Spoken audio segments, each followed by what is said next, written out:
لیے اب یہ دو صورتیں ہیں، اور یہاں خاص طور پر نوٹ کر لیجئے کہ یہ معوذتین یہ ایک صورت بھی ہو سکتی تھی، لیکن قرآن حکیم میں جو عام مزاج ہے کہ صورتیں جوڑوں جوڑوں کی شکل میں ہے، تو دو حصوں میں تقسیم کر دی ہے۔ اور اس کی تقسیم کیا ہے؟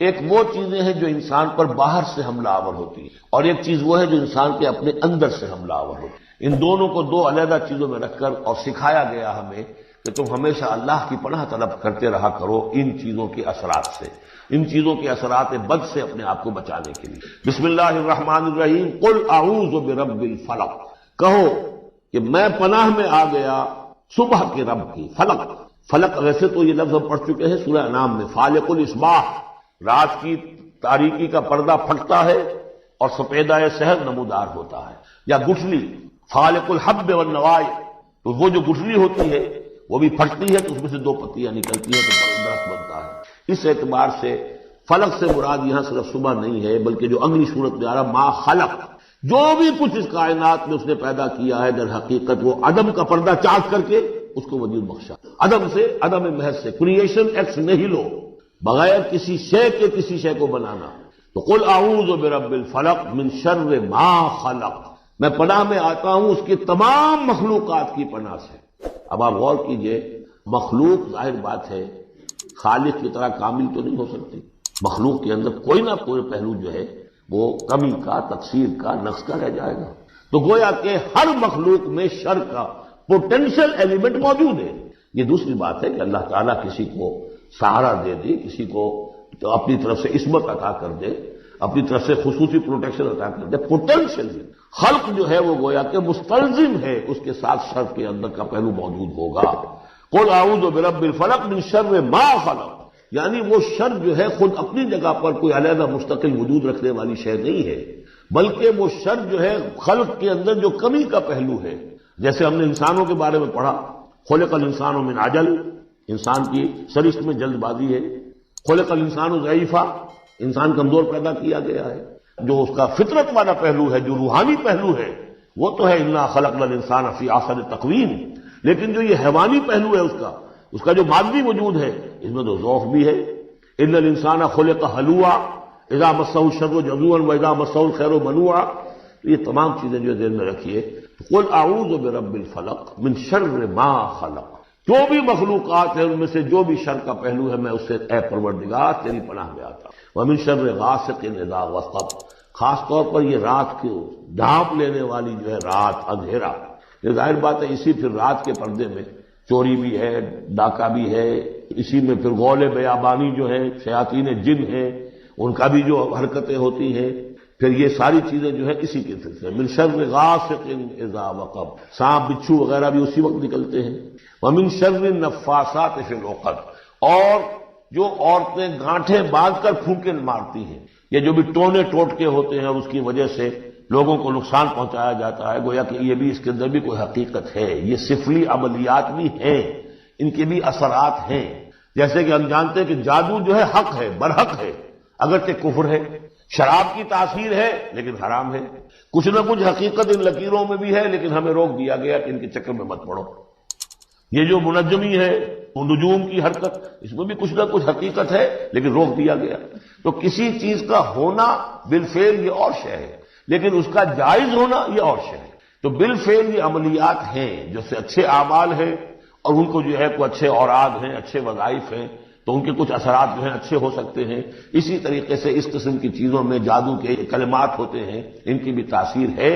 اور وہ جو عورتیں جو ہے وہ جادو کرتے ہوئے، جس کو ہم کہتے ہیں کہ وہ تعویذ گنڈا وغیرہ جو ہوتا ہے، پھر وہ اس میں پھونکے مارتی ہیں، تو اللہ تعالیٰ سے میں ان کے شر سے بھی پناہ چاہتا ہوں۔ وَمِن شَرِّ حَاسِدٍ إِذَا حَسَدَ، اور حسد کرنے والے کے شر سے بھی میں اللہ کی پناہ طلب کرتا ہوں، جبکہ وہ حسد اپنا استعمال کرے۔ اگر حسد ہے دل کے اندر ہے تو بات اور ہے، حسد کو بروئے کار لائے وہ، اور وہ انسان کے درپے ہو جائے اس حسد کی وجہ سے اس سے کوئی نقصان پہنچانے کو۔ اور اسی کتابیں ہے عین، العین حق، کہ اگر انسان اس حاسدانہ نگاہ سے کسی کو دیکھتا ہے اس کے بھی اثرات ہوتے ہیں، اور اس دیکھنے کے بھی کچھ برے اثرات جو ہیں وہ ظاہر ہو جاتے ہیں۔ تو یہ تمام چیزیں اپنی جگہ پر ہیں، لیکن ان سے پناہ کرنے کے لیے آپ لمبے چوڑے کوئی اور سلسلوں میں نہ پڑے۔ یہی معوذتین اللہ نے جو محمد رسول اللہ کو تلقین فرمائے، سارا دار و مدار ان پر ہونا چاہیے۔ تامل کرتے رہے، اس لیے کہ ہم پڑھ چکے ہیں سورہ بقرہ میں کہ حضرت سلیمان کے زمانے میں جنات جو تھے انہوں نے یہ سارے کام شروع کیے تھے اور لوگ ان سے سیکھتے تھے جادو ٹونا، لیکن اب شیطان اگلا حربہ آزماتا ہے۔ دیکھو ابھی فلاں کام پڑا ہے، ابھی فلاں کام ہے، ابھی بیٹیوں کے ہاتھ پیلے کرنے ہیں، ابھی یہ کرنا ہے، ابھی بچے تمہارے چھوٹے ہیں، ابھی تمہارے بیٹوں کی تعلیم کا مرحلہ ہے، میاں ہو جانا ٹھیک، بعد میں سارے تقاضے مطالبے پورے کر لینا، پہلے یہ ذمہ داریاں تو پوری کرو۔ یہ حقوق العباد ہے بھائی، حقوق اللہ سے بڑھ کر ہے یہ حقوق العباد ہے۔ اس کے لیے لگے رہو، پوری اپنی توانائیاں قوتیں صرف کرو، مال بناؤ، پیسہ کماؤ، تاکہ یہ ساری ذمہ داریاں آ جائیں، ہوتے رہنا بعد میں۔ ٹھیک ہے، ذرا فراغت حاصل ہو جا، پھر تم سب اپنے آپ کو، اپنی پوری توانائیوں کو، اپنے پورے وقت کو اللہ کے لیے لگا دینا۔ یہ ہے تاخیر اور تعویق، اس کا حربہ شیطان کا ہے، یہ سب سے بڑا۔ کر لیں گے بھائی، کر لیں گے، کوئی نہیں، ابھی ذرا جلدی نہیں، ابھی فلاں کام ہے، فلاں فرائض ہے، فلاں ذمہ داریاں ہیں، ذرا ان سے نمٹ لوں، پر اگر میں ریٹائر ہو جاؤں سروس سے تو پھر میں سارا اپنے آپ کو لگا دوں۔ وہ ریٹائرمنٹ کرتے ہیں اس وقت جب آپ کے اندر رہتا ہی کچھ نہیں، اگر آپ کے اندر کچھ رہ جائے تو وہ چھوڑیں گے آپ کو، وہ ساری توانائیاں تو گئی۔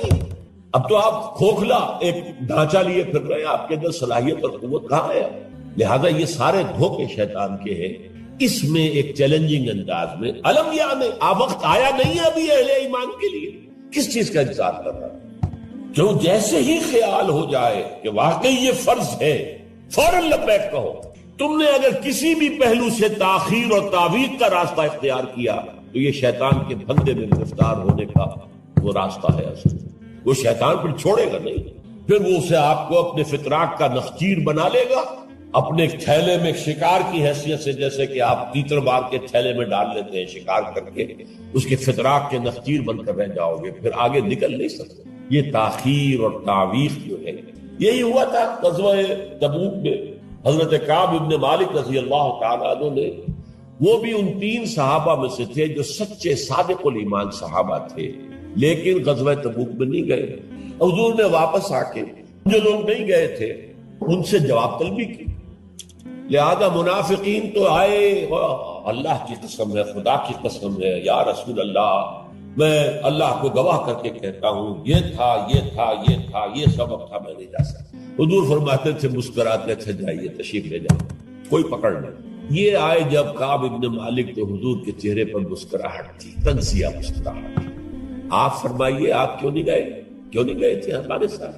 عرض کیا حضور میرے پاس بھی زبان ہے، میں بھی جھوٹ بول سکتا ہوں، لیکن آج میں جھوٹ بول کر آپ کی گرفت سے، آپ کی سرزنش سے اپنے آپ کو بچا دوں گا، لیکن قیامت میں کیا کروں؟ خدا کی قسم، جتنا صحت مند میں اس زمانے میں تھا اتنا صحت مند کبھی نہیں رہا، یعنی کوئی بیماری مجھے نہیں لاحق ہوئی، اور جتنا فارغ البال میں اس زمانے میں تھا، ہر چیز میرے پاس تھی، اتنا فارغ البال میں کبھی نہیں رہا۔ لیکن حضور میرے نفس نے مجھے پٹی پڑھائی کہ حضور تو جائیں گے نا 30,000 کا لشکر لے کر، اس کی تو ایک خاص رفتار ہوتی ہے، تیز رفتاری سے تو نہیں جا سکتا، اور تمہارے پاس ہے بڑی مضبوط تکڑی اونٹنی ہے، تمہاری جو ناقہ ہے تمہاری، وہ تو بہت جو ہے قوت والی ہے، لہٰذا ابھی 2-3 دن چلنے دو لشکر کو، پھر تیزی کے ساتھ دوڑا کر اپنی اونٹنی کو جا کے مل جاتا۔ ہر روز صبح مجھے یہی نفس جو ہے پٹی پڑھاتا رہا کہ اچانک ایک دن میں نے محسوس کیا کہ اب تو چاہے میں کتنا ہی تیز دوڑ لوں آپ کے ساتھ نہیں مل سکتا، بس میں رہ گیا بیٹھ۔ اب جو سزا دوں، یہ ہے تاخیر اور تعویق۔ انہیں سزا دی گئی، مقاطعہ، کوئی شخص اس سے بات نہ کرے۔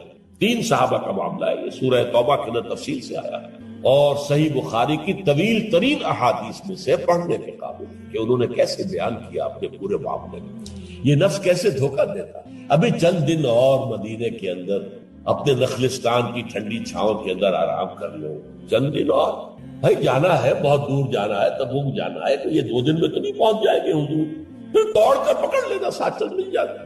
یہ دھوکہ شیطان کا، یہ دھوکہ نفس، یہ ہے الم یأن للذین آمنوا ان تخشع قلوبهم لذکر اللہ وما نزل من الحق۔ یہ سب کچھ تم نے 15 آیتیں اگر سورہ حدید کی پڑھ کر بھی تم نے اپنی گردن نیچے کر کے اپنے دل کو نہیں ٹٹولا تو اور کون سی ہدایت آئے گی، کہاں سے آئے گی؟ 15 آیتیں سورہ حدید کی پڑھ کر بھی تو کیا ابھی وقت نہیں آیا اہل ایمان کے لیے؟ کس کا انتظار ہے، کس چیز کا انتظار؟ الم یأن للذین آمنوا ان تخشع قلوبهم لذکر اللہ وما نزل من الحق۔ کیا وقت آنے گیا اہل ایمان کے لیے؟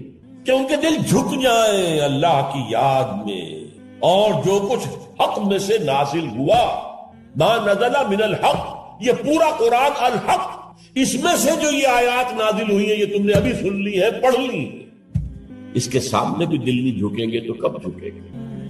اس پر بھی اگر دل نہیں پگھلے تو کب پگھلیں گے؟ اس پر بھی اگر دل میں کوئی عزم اور ارادہ پیدا نہ ہوا کہ اپنی جان لگا دینی ہے، کھپا دینی ہے، ان صلاتی و نسکی و محیایا و مماتی للہ رب العالمین، اس پر بھی نہیں ہوا تو کب ہوگا؟ اور کون سی ہدایت آئے گی؟ فبأي حدیث بعدہ یؤمنون، اس قرآن کے بعد اور کون سی چیز کے یہ منتظر ہے جس پر یہ ایمان لائیں گے؟ الم یعن للذین آمنوا ان تخشع قلوبهم لذکر اللہ وما نزل من الحق، اور جیسا کہ میں نے تمہیدی جو میرا بیان تھا ان صورتوں کے بارے میں اس میں عرض کیا تھا، ان میں اہل کتاب سے خطاب نہیں ہے، اہل کتاب کو نشان عبرت کے طور پر پیش کیا گیا۔ دیکھو مسلمانوں، تم سے پہلے بھی ایک امت تھی، معمولی امت نہیں تھی، وہ امت جسے قرآن سند دے رہا ہے 2 دفعہ سورہ بقرہ کے اندر صرف، یا بنی اسرائیل اذکروا نعمتی التی انعمت علیکم وانی فضلتکم علی العالمین، اے بنی اسرائیل یاد کرو میرے اس احسان کو جو تم پر ہوا، میں نے تمہیں تمام جہان والوں پر فضیلت دی تھی۔ وہ قوم، وہ امت موسیٰ، اس امت کو کتنی کتابیں دی گئی؟ تورات انہیں دی گئی، زبور انہیں دی گئی، انجیل انہیں دی گئی، امت تو ایک ہی ہے۔ یہ حضرت مریم اسرائیلی نہیں تھی کیا؟ تو چاہے باپ حضرت عیسیٰ کا کوئی نہیں ہے لیکن وہ حضرت مریم کے بیٹے ہیں، اسرائیلی، یہ اسرائیلی نبوت ہے جو چلی آ رہی ہے۔ حضرت موسیٰ اور ہارون سے شروع ہوئی ہے 1400 برس قبل، اور حضرت عیسیٰ اور یحییٰ پر آ کر ختم ہوئی ہے۔ یہ سلسلہ نبوت کا، سینکڑوں نبی آ گئے 1400 برس میں، تو آپ اندازہ کیجئے اتنی بڑی امت، لیکن اس کا حال کیا ہوا؟ وَلَا يَكُونُوا، دیکھو نہ ہو جائیں یہ اہل ایمان بھی كَالَّذِينَ أُوتُوا الْكِتَابَ مِنْ قَبْلُ، ان لوگوں کے مانند جن کو کہ کتاب دی گئی تھی ان سے پہلے، فَطَالَ عَلَيْهِمُ الْأَمَدُ، تو جب ان پر ایک طویل مدت گزر گئی، فَقَسَتْ قُلُوبُهُمْ، تو ان کے دل سخت ہو گئے۔ اس کا نقشہ کھینچا گیا ہے سورہ بقرہ میں، ثُمَّ قَسَتْ قُلُوبُكُمْ فَهِيَ كَالْحِجَارَةِ او اشد قسوہ، دیکھو اے بنی اسرائیل، اے یہودیوں، اس کے بعد تمہارے دل سخت ہوتے چلے، بدکاری سے، غلط کاری سے، دنیا پرستی سے، شہوت رانی سے، زر پرستی سے دل سخت ہوتے چلے جاتے۔ حضور نے فرمایا جب انسان ایک گناہ کرتا ہے دل کے اوپر ایک داغ پڑتا ہے، اگر توبہ کرے گا تو صاف ہو جائے گا، توبہ نہیں کرے گا پھر گناہ کرے گا، پھر داغ پڑے گا، پھر پڑے گا، پھر داغ پڑے گا، پھر یہاں تک کہ پورا دل سیاہ ہو جائے۔ اور حضور نے اپنی مٹھی بند کر کے کہا ایسے ہو جاتا ہے، اب اس میں کوئی ہدایت داخل نہیں ہوئی، بند ہو گئی۔ اور جب یہ تھیلی بند ہوئی پھر اللہ کی مہر لگ گئی، ختم اللہ علی قلوبہم وعلی سمعہم طبع اللہ علی قلوبہم، اللہ نے مہر لگا دی ان کے دلوں کے اوپر۔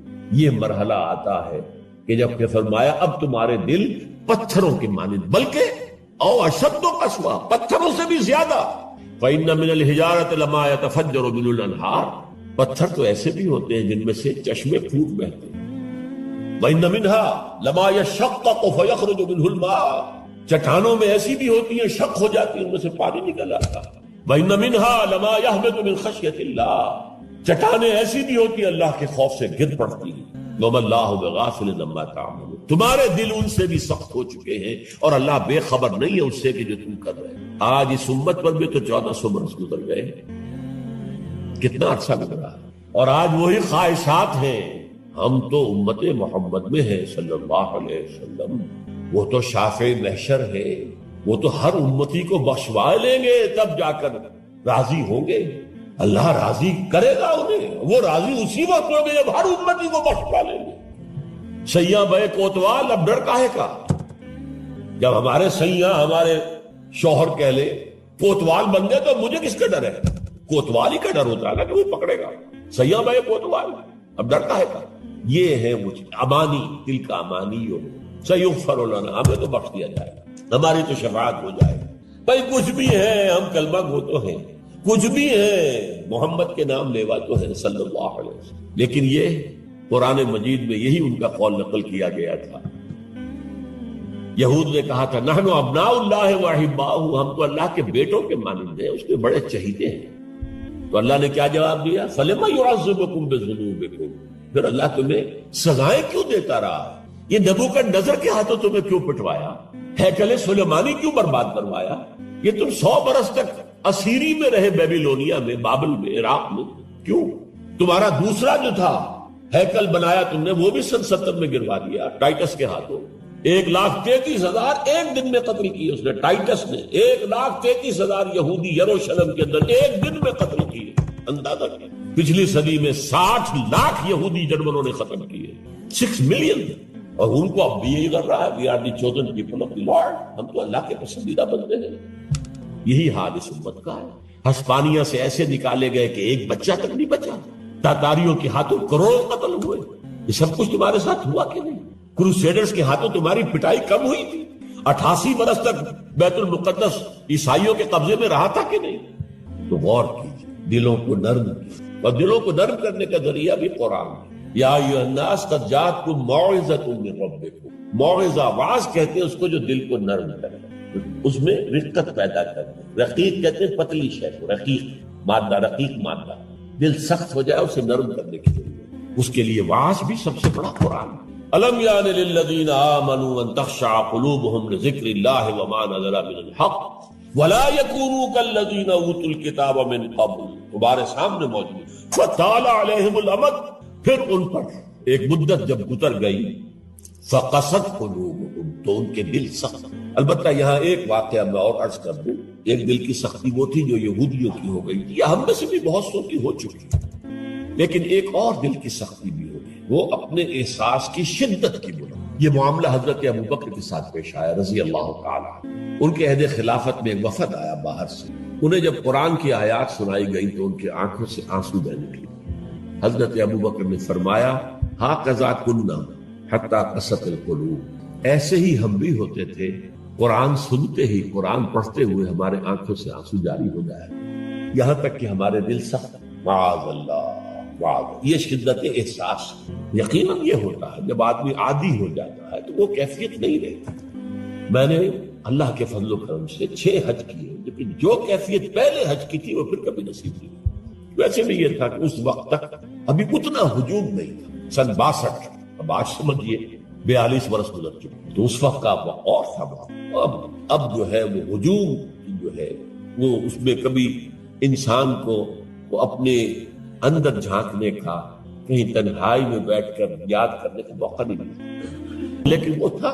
لیکن ویسے بھی بات یہ ہے کہ ایک آدمی، اب جو لوگ وہاں رہتے ہیں، مکے میں رہنے والے، ان میں سے اکثر کو ہم دیکھتے ہیں وہ خانہ کعبہ کا، اس اصل چوکور گھر کا بھی کوئی ادب نہیں کرتا، وہ تو ہر وقت ان کے نگاہوں کے سامنے عادی ہو گئے۔ تو ایک شکل یہ ہوتی ہے کہ جو ایک تعامل کثرت کے ساتھ جب ایک بات ہو رہی ہو تو پھر اس کی وہ تاثیر نہیں رہی۔ تو فرمایا فقست قلوب، حضرت ابوبکر کا بھی وہ احساس کی شدت جو تھی، جیسے حضور نے فرمایا۔ اب زنا جو ہے اس کے لیے حضور نے جو کچھ فرمایا وہ سن لی۔ عن ابن عباس قال ما رأيت شيئا اشبه باللمم مما قال ابو هريرة عن النبي صلی اللہ علیہ وسلم۔ حضور کی حدیث ہے، ان اللہ كتب على ابن آدم حظه من الزنا ادرک ذلك لا محالہ، اللہ تعالیٰ نے ہر انسان کا زنا میں ایک حصہ لکھ لیا جو اس کو پہنچ کر رہے گا۔ فزنا العین النظر، آنکھوں کا زنا ہے نامحرم عورت کو دیکھنا، یہ بھی زنا ہے۔ اگر زنا کو روکنا ہے تو یہاں پر بھی قدغن لگے گی۔ ایک جگہ آیا ہے جس میں النظر سہم، یہ تیر ہے، یہ نظر جو ہے نگاہوں کے تیر، یہ تو آپ شاعری کے اندر بھی اور گانوں کے اندر بھی نگاہوں کے تیر سنتے ہیں کہ نہیں سنتے؟ النظر سہم، یہ تیر ہے۔ وزنا اللسان النطق یا منطق، زبان کا زنا ہے کسی عورت سے گفتگو کر کے چٹخارے لے، عورت کی آواز میں بھی ایک لوچ ہے، حسن ہے۔ اللہ تعالیٰ نے اسے سراپا ایسا بنایا ہے کہ مرد کے لیے اس کی ہر شے کے اندر اٹریکشن، اس کی آواز میں اٹریکشن۔ والنفس تمنا وتشتہی، اور باقی رہ گیا نفس، وہ تمنا کرتا ہے کہ اب میں اس سے آگے بھی بڑھوں اور زنا بھی کر لوں۔ والفرج یصدق ذلک کلہ اور یکذب، لیکن یہ ہو بھی سکتا ہے نہیں بھی ہوتا، لیکن یہ زنا تو کر چکا نا، کان کا زنا اس نے کر لیا، آنکھ کا زنا اس نے کر، زبان کا زنا اس نے کر، یہ تو زنا کی تعریف ملتی۔ ایک اور روایت ہے جو مسلم میں ہے، عن ابی ہریرہ کتب علی ابن آدم نصیبہ من الزنا مدرک ذلک لا محالہ فالعینان زناہما النظر والاذنان زناہما الاستماع واللسان زناہما الکلام والید زناہا البطش والرجز زناہا الخطأ والقلب یہوی وطنا، یہ زبان کا بھی زنا ہو رہا ہے، کان کا بھی زنا ہو رہا ہے، ہاتھ کا بھی ہو رہا ہے، کہیں لمس کیا ہے، عورت کے ہاتھ ملایا ہے، اور چل کر کہیں جا رہا ہے دیکھنے کے لیے، یہ پاؤں کا زنا ہو رہا ہے۔ یہ ہے زنا کی شکلیں جو محمد الرسول اللہ صلی اللہ علیہ وسلم۔ تو زنا کا روک تھام، زنا کی جو ہمارے معاشرتی اہداف کے اندر بہت اہم ہے، بہت اہم ہے، بہت اہم ہے، ورنہ معاشرہ ٹوٹ پھوٹ کا شکار ہو جائے۔ میاں بیوی میں اعتماد نہیں ہے، بے اعتمادی کی فضا میں اولاد جو پلے گی اس کی منفی نفسیات ہوں گی، کبھی مثبت نفسیات نہیں۔ والدین میں محبت ہے، آپس میں اعتماد ہے، تو ایک دوسرے پر اعتماد ہے، ایک دوسرے کا لحاظ ہے، ایک دوسرے کی دلجوئی ہے، ایک دوسرے کی مدد ہے۔ یہ ساری چیزیں جو ہے وہ ایک فضا پیدا کرتی ہے گھر کے اندر، وہ ایک نارمل، ایک صحت مند فضا جس میں کہ نئی نسل پروان چڑھے گی، تو وہ ایک پازیٹیو اور مثبت نفسیات لے کر پیدا ہو۔ نمبر 3 جو ہدف ہے بہت بڑا، بہت بڑا، بہت بڑا، جنسی انضباط، سیکس ڈسپلن، زنا کی روک تھام۔ لا تقربوا الزنا انہ کان فاحشۃ وساء سبیلا، زنا کے قریب تک نہ پھٹکو۔ یہ نہیں کہا کہ لا تزنوا، نہیں، قریب تک نہ پھٹکو۔ جیسے کہ یہ فیصل آباد کا ہمارا گول چکر ہے اور 8 بازار آ رہے ہیں، اب کوئی سرکاری پروگرام یہ ہے کہ اس گول چکر تک، چوک تک کوئی بھی جلوس نہ پہنچے، تو 8 بازاروں کو بند کرو گے نا۔ لہذا دور دور تک اللہ تعالیٰ نے وہ حدیں لگا دی ہیں کہ زنا کی ترغیب نہ ہو، زنا کے راستے جو ہے وہ مسدود ہو جائیں۔ اور زنا کے بارے میں اب دیکھیے، یہ اس دور کی انٹلیکچوئل خیانت، ڈس آنیسٹی کا سب سے بڑا معاملہ۔ جدید نفسیات کا بابا آدم مانا جاتا ہے فرائڈ، اور فرائڈ کے نزدیک انسان کے محرکات عمل میں سب سے زیادہ طاقتور، سب سے زیادہ پوٹنٹ سیکس ہے۔ مارکس نے قرار دیا پیٹ کو معاشی ضرورت، فرائڈ نے کہا نہیں، سیکس، سیکس ہے اصل شے، اصل محرک انسان میں۔ یہاں تک کہتا ہے ایڈیپس کمپلیکس، باپ اگر محبت بھری نگاہ سے بیٹی کو دیکھ رہا ہے تو یہ بھی سیکس ہے، اور ماں اگر بیٹے سے محبت کر رہی ہے تو یہ بھی سیکس ہے۔ انا للہ و انا۔ ان کمبختوں کا اصل یہ معاملہ ہے کہ ایک شے پر نگاہ جم گئی تو سب کچھ اسی کے گرد گھما دیا، ورنہ بات غلط نہیں ہے۔ Sexual motive one of the most potent motives, no doubt about. اگر یہ نہ ہو، اگر عورت میں مرد کے لیے اٹریکشن نہ ہو، اگر عورت کو مرد کی احتیاج نہ ہو، تو تمدن ختم ہو جائے۔ کون شادی کا کھکیڑ مول لے گا؟ ایک پیٹ پالنا اور ہے، خاندان کی ذمہ داری اور ہو جائے گی۔ یہ اس قدر زبردست جو ہے، یہ موٹیویشن ہے، اندر سے جذبہ ہے اور اٹریکشن ہے شدید۔ اس اعتبار سے یوں سمجھیے، جتنا زوردار گھوڑا ہو اتنی ہی زوردار لگام چاہیے اگر ڈسپلن میں رکھنا چاہتے ہیں۔ لہذا اس سیکس کو ڈسپلن میں لانے کے لیے کہ قانونی تعلق ہو ایک مرد اور عورت کے درمیان، ازدواج ہو، شادی ہو جائے، یا دوسرا راستہ وہ بھی تھا جو آج کل نہیں رہا، باندھی ہو کسی کی، مل کے یمین ہو، ان کے اندر سیکسول انٹرکورس جو ہے وہ ہو، اور اس سے باہر نکل بھی نہ جائے۔ اس زنا کے بارے میں حضور نے جو، اچھا ایک تو میں آپ کو بتاؤں کہ قرآن اور حضور دونوں کس قدر حقیقت پسند ہے۔ سورہ آل عمران میں فرمایا زُيِّنَ لِلنَّاسِ حُبُّ الشَّهَوَاتِ مِنَ النِّسَاءِ والبنین والقناطیر المقنطرة من الذهب والفضة والخیل المسومة والانعام والحرث۔ انسان کے اندر محبت پلا دی گئی ہے، مزین کر دی گئی ہے، کن کن چیزوں کی؟ سب سے پہلے عورت، سب سے امپورٹنٹ موٹیو عورت، پھر بیٹے، پھر ڈھیروں مال، سونا چاندی، اعلیٰ گھوڑے نشان زدہ، اور مال مویشی اور کھیتی، لیکن سب سے پہلے عورت۔ زُيِّنَ لِلنَّاسِ حُبُّ الشَّهَوَاتِ مِنَ النِّسَاءِ وَالْبَنِينَ وَالْقَنَاطِيرِ الْمُقَنطَرَةِ مِنَ الذَّهَبِ وَالْفِضَّةِ وَالْخَيْلِ الْمُسَوَّمَةِ وَالْأَنْعَامِ وَالْحَرْثِ۔ اسی طرح دیکھیے حضور صلی اللہ علیہ وسلم فرماتے ہیں، یہ مسند احمد میں بھی حدیث ہے اور حاکم اور بیہقی نے بھی، عن انس ابن مالک رضی اللہ تعالی عنہ قال قال رسول اللہ صلی اللہ علیہ وسلم حبب الی النساء والطیب وجعلت قرۃ عینی فی الصلاۃ۔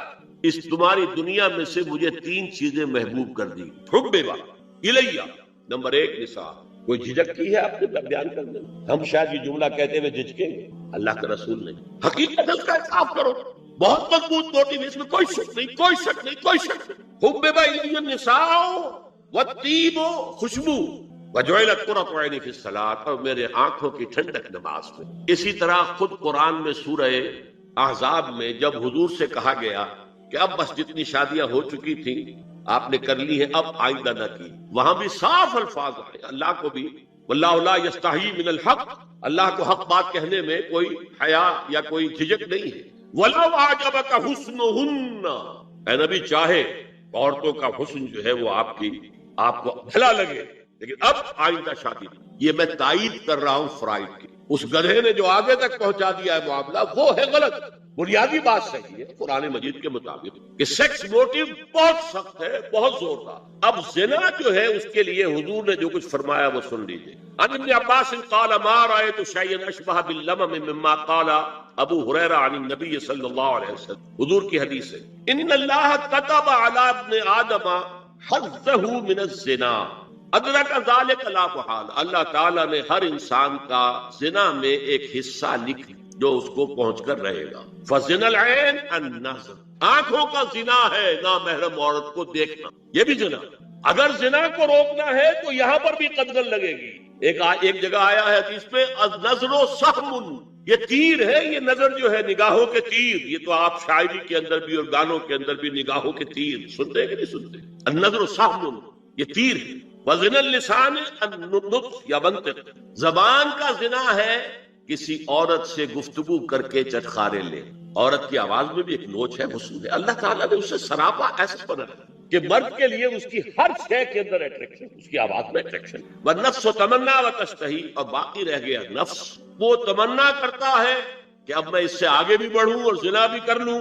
والفرد یصدق ذلک کلہ اور یکذب، لیکن یہ ہو بھی سکتا ہے نہیں بھی ہوتا، لیکن یہ زنا تو کر چکا نا، کان کا زنا اس نے کر لیا، آنکھ کا زنا اس نے کر لیا، زبان کا زنا اس نے، تو زنا کی تعریف۔ ایک اور روایت ہے جو مسلم میں ہے، عن ابی ہریرہ کتب علی ابن آدم نصیبہ من الزنا مدرک ذلک لا محالہ فالعینان زناہما النظر والاذنان زناہما الاستماع واللسان زناہما الکلام والید زناہا البطش والرجز زناہا الخطأ والقلب یہوی وتمنا، یہ زبان کا بھی زنا ہو رہا ہے، کان کا بھی زنا ہو رہا ہے، ہاتھ کا بھی ہو رہا ہے، کہیں لمس کیا ہے عورت کے جسم کو، ہاتھ ملایا ہے اور چل کر کہیں جا رہا ہے دیکھنے کے لیے، یہ پاؤں کا زنا ہو رہا ہے۔ یہ ہے زنا کی شکلیں جو محمد الرسول اللہ صلی اللہ علیہ وسلم نے بیان کی۔ تو زنا کا روک تھام، زنا کی جو ہمارے معاشرتی اہداف کے اندر بہت اہم ہے، بہت اہم ہے، بہت، ورنہ معاشرہ ٹوٹ پھوٹ کا شکار ہو جائے۔ میاں بیوی میں اعتماد نہیں ہے، بے اعتمادی کی فضا میں اولاد جو پلے گی اس کی منفی نفسیات ہوگی، کبھی مثبت نفسیات نہیں ہوگی۔ والدین میں محبت ہے، آپس میں اعتماد ہے، تو ایک دوسرے پر اعتماد ہے، ایک دوسرے کا لحاظ ہے، ایک دوسرے کی دلجوئی ہے، ایک دوسرے کی مدد ہے، یہ ساری چیزیں جو ہے وہ ایک فضا پیدا کرتی ہے گھر کے اندر، وہ ایک نارمل، ایک صحت مند فضا جس میں کہ نئی نسل پروان چڑھے گی، تو وہ ایک پازیٹیو اور مثبت نفسیات لے کر پیدا ہوگا۔ اچھا، اور دیکھیے اس میں کیا کیا کچھ حضور کی طرف سے آئے ہیں۔ حضرت جابر ابن عبداللہ فرماتے ہیں، من کان یؤمن باللہ والیوم الاخر فلا یخلون بامرأۃ لیس معها ذو محرم فإن ثالثہما الشیطان، رواہ احمد۔ دیکھو، جو شخص بھی اللہ پر اور یوم آخر پر ایمان رکھتا ہو وہ کبھی کسی اجنبی عورت کے ساتھ خلوت میں نہ رہے، ملاقات نہ کرے جس کے ساتھ کہ اس کا کوئی محرم شامل نہ ہو۔ کوئی عورت آئی ہے آپ سے مسئلہ پوچھنے کے لیے، اس کا باپ، اس کا بیٹا، اس کا بھائی، اس کا شوہر ساتھ ہونا چاہیے، اکیلے نہیں، اس لیے کہ ثالثہما الشیطان۔ جہاں یہ ایک مرد اور ایک عورت جو ایک دوسرے کے لیے نامحرم ہے، جب ملیں گے تیسرا وہاں شیطان بن۔ اسی طرح حضرت ابن عباس کی روایت ہے، لا یخلون رجل بامرأۃ الا ومعها ذو محرم ولا تسافر المرأة الا مع ذی محرم، کوئی مرد کسی عورت کے ساتھ خلوت میں نہ ہو، اکیلے نہ ہو، مگر یہ کہ اس عورت کے ساتھ اس کا محرم موجود، اور کوئی عورت سفر نہ کرے جب تک کہ اس کے ساتھ محرم موجود۔ اب آئیے چھٹی بات، اسلام میں جو اصلاح کی گئی ہے مختلف میدانوں میں، اس کے دو اصول، نمبر ایک تدریج سے اصلاح ایک دم، نمبر دو اصلاح کا عمل گھر سے شروع، چیریٹی بگنز ایٹ ہوم۔ اب میں مثلا مثال دے رہا ہوں، دیکھیے شراب کی حرمت کے ضمن میں 3 درجوں میں حرمت ہوئی۔ سورہ بقرہ میں فرمایا گیا یسألونک عن الخمر والمیسر قل فیہما اسم کبیر ومنافع للناس واسمہما اکبر من نفعہما، بات ختم۔ اے نبی، یہ آپ سے پوچھ رہے ہیں شراب اور جوئے کے بارے سے، کہہ دیجئے ان دونوں میں بہت بڑے گناہ کی بات ہے، اگرچہ لوگوں کے لیے کوئی نفع بھی ہے، لیکن ان کا گناہ نفع سے بہت بڑھ کر اشارہ دے دیا. بہت سے صحابہ نے اسی آیت پر شراب نوشی ترک کر جو معلوم ہوا which way the wind is blowing. اب ہوا کا رخ کیا ہے, کہاں جا رہی ہے. پھر آگے سورہ نساء میں آیت آگے وَلَا تَقْرَبُوا الصَّلَاةَ وَأَنْتُمْ سُكَارَىٰ. دیکھو اگر تم نشے کے اندر ہو شراب کے تو نماز کے قریب مت جاؤ. پتہ نہیں تم کیا کہنا شروع کر دو, وہ غالب کی عشقیہ غزلی پڑھنی شروع کر دو کھڑے ہو کر, کیا پتہ. ایک اور مل گیا پوائنٹر, نماز جیسی شے سے روکنے والی شے جو عماد الدین ہے تو بہت بری شے ہوئی. بہت سے لوگوں نے اس کے بعد چھوڑ دی. پھر آخری آیت آئی یا ایھا الذین آمنوا انما الخمر والمیسر والانصاب والازلام رجس من عمل الشیطان. یہ شیطانی اعمال ہیں, گندگی کے اعمال. فاجتنبوہ لعلکم تفلحون. تو ان سے بچو, اجتناب کرو تاکہ تم فلاح پاؤ. انما یرید الشیطان ان یوقع بینکم العداوۃ والبغضاء فی الخمر والمیسر. یہ شیطان یہ چاہتا ہے کہ شراب اور جوئے کے ذریعے سے تمہارے مابین دشمنی پیدا. شراب میں آدمی لڑ پڑا, جوئے کے اندر بھی ہارتا ہارتا ہارتا آخر کھڑا ہو جاتا, مار پیٹ کے اوپر تیار, ہلاک کرتا. فرمایا کہ انما یرید الشیطان ان یوقع بینکم العداوۃ والبغضاء فی الخمر والمیسر ویصدکم عن ذکر اللہ وعن الصلاۃ فہل انتم منتہون. اب باز آتے ہو کہ نہیں. یہ بڑا دھمکی کا انداز ہے. اب کچھ لوگ کیا کہتے ہیں جی یہاں پہ حرام کا لفظ تو نہیں آیا, انا للہ فہل انتم منتہون, باز آتے ہو کہ نہیں. اس سے زیادہ روکنے کا کوئی معاملہ ہو سکتا. اور حدیث میں اندر رسول آ گیا ما اسکر کثیرہ فقلیلہ حرام. جو شے اگر زیادہ مقدار میں ہو اور نشہ لے آئے تو اس کی چھوٹی مقدار, تھوڑی مقدار بھی حرام. شراب کا ایک قطرہ بھی حرام.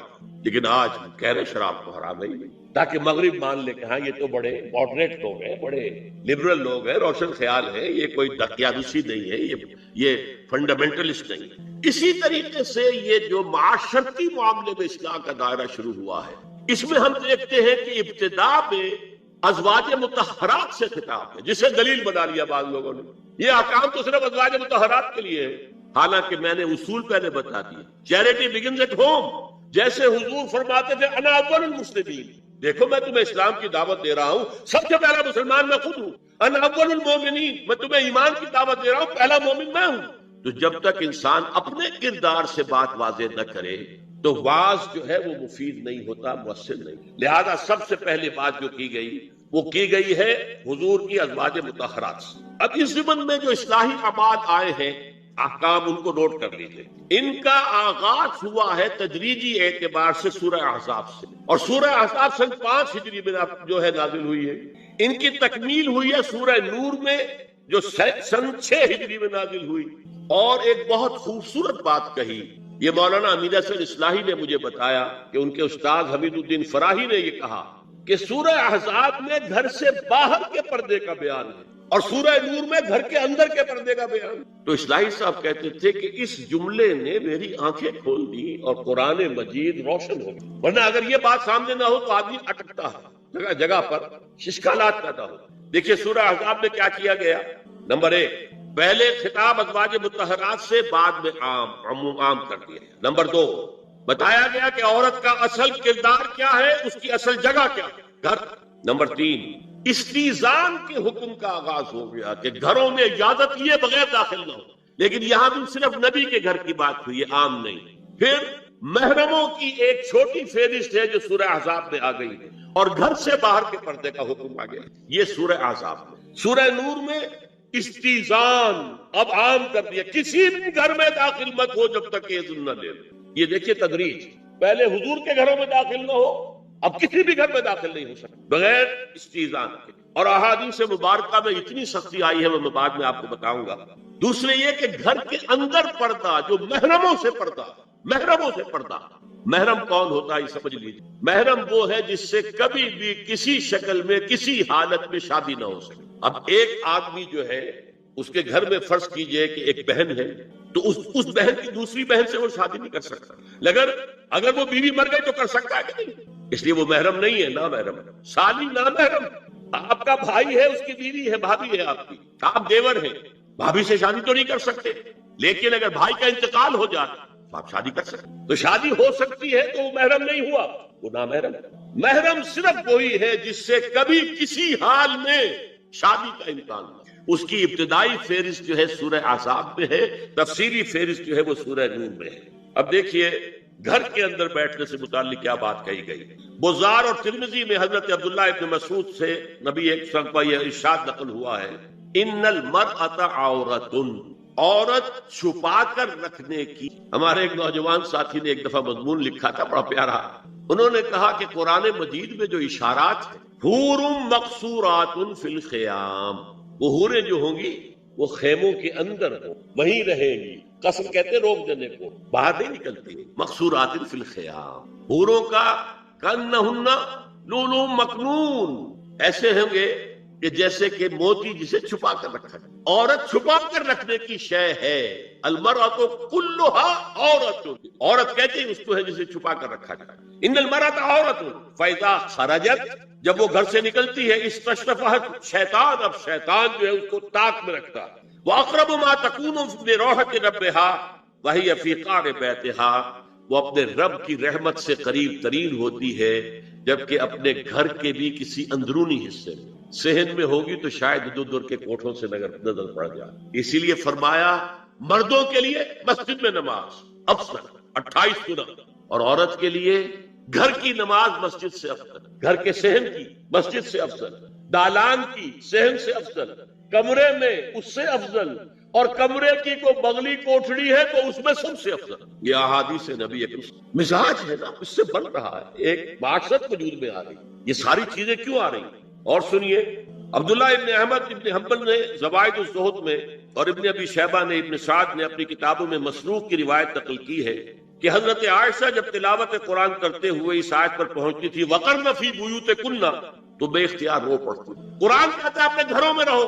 حضرت عائشہ نے شہادت عثمان کے بعد باہر نکل کر لشکر کی قیادت کی. پھر ساری عمر افسوس رہا کہ میں نے غلط کیا. دیکھیے کیا معاملہ تھا. حضرت علی رضی اللہ تعالیٰ سے جنگ کی، 10,000 آدمی ایک رات میں مرے، لیکن حضرت علی کا کردار کیا تھا؟ یہ نہیں کہ اب عائشہ شکست ہو گئی ہے تو لوڈی بنا لوں. انا للہ و انا، اتنا احترام کیا ہے. مدینے کی چند عورتوں کو ساتھ دیکھ کر بڑے احترام سے مدینے پہنچا دیا، وہاں کی عورتوں، کوفے کی عورتوں کو ساتھ دیکھ کر، اور صرف یہ کہا کہ آپ کی یہ ذمہ داری، آپ نے یہ ذمہ داری خام کھا، صرف یہ، اور کچھ کوئی ملامت. حافظ ابو بکر بزار حضرت انس سے روایت کرتے ہیں کہ عورتوں نے حضور سے عرض کیا کہ ساری فضیلت تو مرد لوٹ کے لے گئے، وہ جہاد کرتے ہیں، خدا کی راہ میں بڑے بڑے کام کرتے ہیں، ہم کیا عمل کریں کہ ہمیں بھی مجاہدین کے برابر اجر مل سکے؟ جواب میں آپ نے فرمایا من قعدت منکن فی بیتہا فإنہا تدرک عمل المجاہدین، تم میں سے جو شخص اپنے گھر میں بیٹھی رہے گی وہ مجاہدین کا اجر حاصل کر.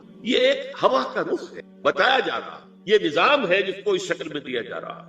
اب میں چاہتا ہوں سورہ احزاب کی جو آیات ہیں ان کے حوالے سے کچھ باتیں جو حکمت دین کی ہیں اور بہت اہم ہے وہ آپ کے سامنے آ جائیں. دیکھیے میں نے سب سے پہلے آیت پڑھی تھی لَقَدْ كَانَ لَكُمْ فِي رَسُولِ اللَّهِ أُسْوَةٌ حَسَنَةٌ، اے مسلمانوں تمہارے لیے اللہ کے رسول کی زندگی میں ایک بہترین نمونہ ہے، اسوہ حسنہ.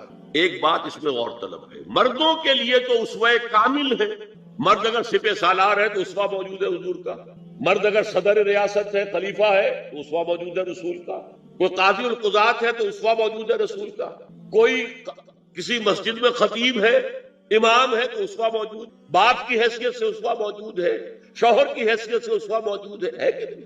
مردوں کی کوئی حیثیت ایسی نہیں جس کے لیے اسوہ حضور کی زندگی میں نہ ہو. لیکن ایک خلا ہے، عورت کی نسوانی زندگی کے لیے تو حضور کی زندگی میں کوئی اسوہ نہیں ہو سکتا. حضور بڑھتے ہیں. یہ ہے فلسفہ، یہ ہے حکمت کہ جس صورت میں یہ آیت آئی لَقَدْ كَانَ لَكُمْ فِي رَسُولِ اللَّهِ أُسْوَةٌ حَسَنَةٌ لِمَنْ كَانَ يَرْجُو اللَّهَ وَالْيَوْمَ الْآخِرَ وَذَكَرَ اللَّهَ كَثِيرًا، اے لوگو، اے مسلمانوں، تمہارے لیے اللہ کے رسول کی زندگی میں ایک اسوہ کامل ہے، عمدہ اسوہ ہے ہر اس شخص کے لیے جو اللہ کا امیدوار ہے اور یوم آخر کو بھی مانتا ہے اور اللہ کا ذکر کرتا ہے کثرت سے.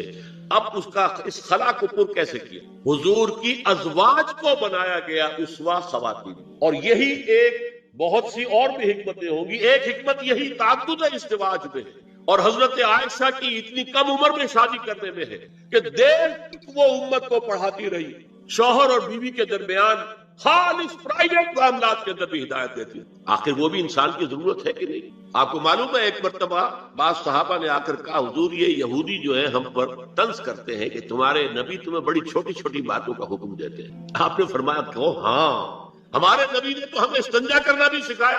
بجائے کسی کمپلیکس کے انفیریورٹی کے سپیریورٹی کی بات کرو. استنجا ضروری شے نہیں, گندگی سے نجات پانا ضروری شے نہیں, طہارت ضروری شے نہیں. ہمارے نبی نے تو استنجا کرنا بھی سکھایا. تو تعلق زن و شوق کون بتائے گا؟ حضور بتائیں گے. کسی ازواج کو ضرورت ہوتی ہے. بڑا مسئلہ ہے, روزے میں کہاں تک جا سکتا ہے انسان, آخر کون بتائے گا؟ ازواج مطہرات نے بتایا.